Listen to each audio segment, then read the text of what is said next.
I will say personally, I think that whole scenario between Will Smith and Chris Rock was a perfect example of a mental health crisis. The reason I say that is, I think one of the ways I believe that you can tell whether or not somebody is having a mental health crisis is if they respond erratically to something, or they overreact to something. Those things are what they call triggers, right? Triggers are maybe those little scenarios, or those little situations. It could be, I don't know, maybe your car breaks down. It could be maybe you are short in cash. Maybe somebody says something. There are little scenarios that happen out the day that cause you to overreact. You guys, maybe you've met somebody, or you've been in a situation where somebody says something, you're already on the edge. Somebody does that one thing and you overreact. That's what they call triggers. So from my vantage point, I looked at that situation and I felt like this is a scenario, this is a situation where this man was already on the edge. Obviously, there's already things going on with him mentally, emotionally, that we're not privy to fully, but he's obviously not in the best mental state. And he overreacts. Why? Again, now we can argue or go back and the joke was, whether or not the joke was mean, or whether or not the joke was it was bad, it was wrong, or whether it was funny. I mean, we can all, everybody has a perspective on the joke, but nevertheless, I think we can all agree that nothing about the joke that Chris Rock made was violent. There was nothing aggressive about it. There was nothing physically aggressive about it. Nothing in what he said incited violence. And so why was a joke that a comedian made, right, at the Oscars? Think about it. It's like, he's a comedian, he's at the Oscars, you're like in the front row, you're kind of fair game, right? So it's like, why would a joke that a comedian made, that's what he does for a living, why would that now incite violence, incite somebody to go into a fit of rage? Obviously, somewhere down the line, he got triggered. And so that's what I'm saying. I think scenarios like that, to me, in my personal opinion, that was a prime example of somebody who had a mental health crisis. And just because somebody has money or influence or has accolades, has fame, whatever, does not mean that they have necessarily gained the tools to know how to handle certain pressures. In some regards, it can increase the pressure. What I think happened, as I mentioned before, is that there was already things brewing under the surface.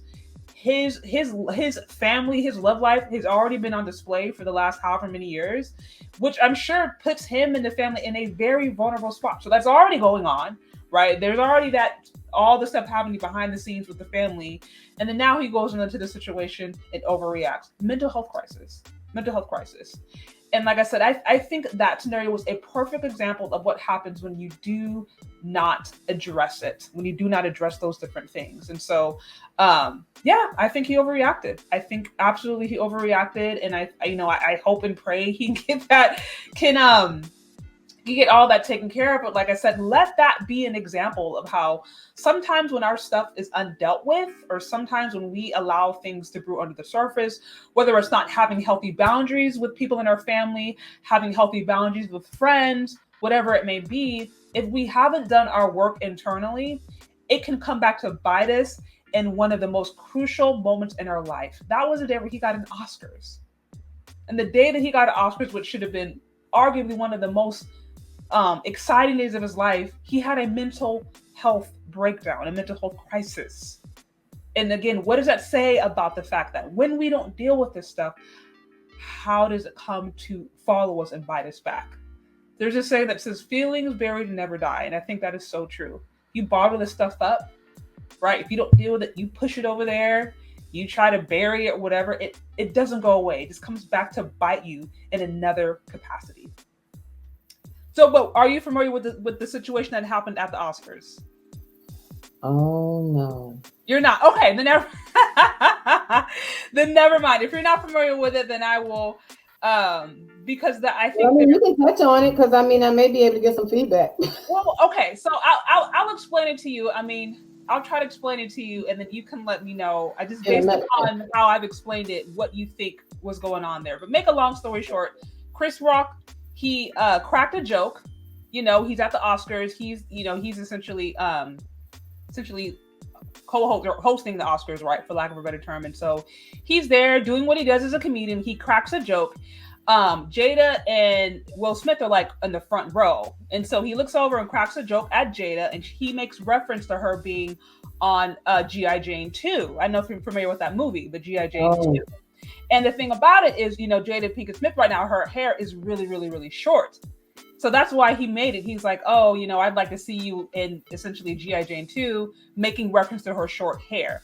The backstory is that she recently came out with alopecia. And so this is why her hair is short. So he made that joke. People laughed. Will Smith laughed. Right? So that's what happens. Then as Chris Rock, he is continuing, to move on with the Oscars.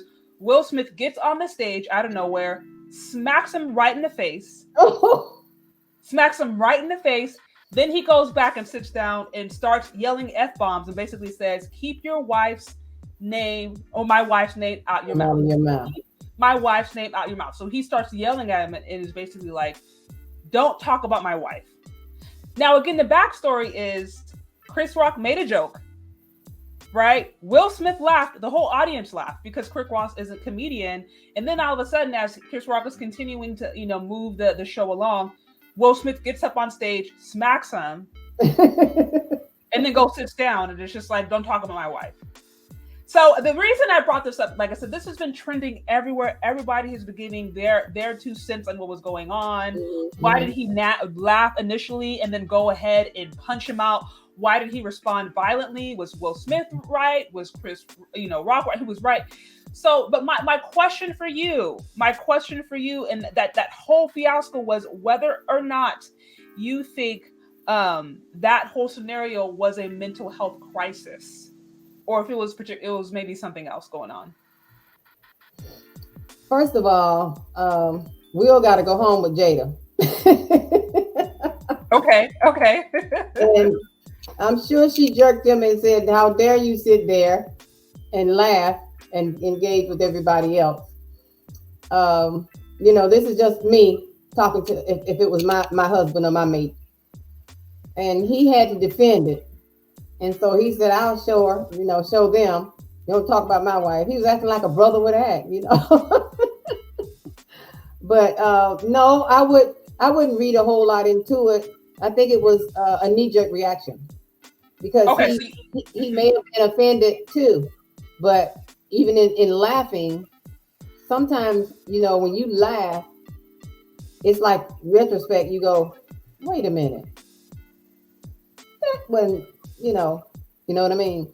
Right. So that was pretty bold to go and do it too, knowing the it's on national TV, everybody's watching. But I applaud him for defending his wife. So you okay? So you applaud? Okay. Yeah. You don't have. That's the only thing I can read into it because you can't just sit and say that was a mental health moment. No. Yeah. Okay, so I'll be curious when you go back and actually look at the way it transpired, if you'll still have the same reaction. I heard everything from it was just a joke. I mean, to me personally, hearing the joke, it didn't seem like it was that tasteless. Now, it's complicated because it's like, okay, did he know she had alopecia? Did she not? She obviously, Jada Pinkett, if you saw the way that she responded to that joke, she did look a little uncomfortable. But it's like, okay, just because you feel uncomfortable with the joke, does that warrant physical violence? Or would that have been maybe a better private conversation? I tend to think that would have been a better private conversation versus him going up and punching him in the face, because Chris Rock didn't say anything violent. He didn't initiate violence. There was nothing aggressive whatsoever about the joke. So, you said some people who were saying that was an overreaction. You're on national television. This is Black men who are now getting violent. This could have been handled better. And then you have others who are saying, you know what? He defended his wife. Bravo. So you'll have to check it out.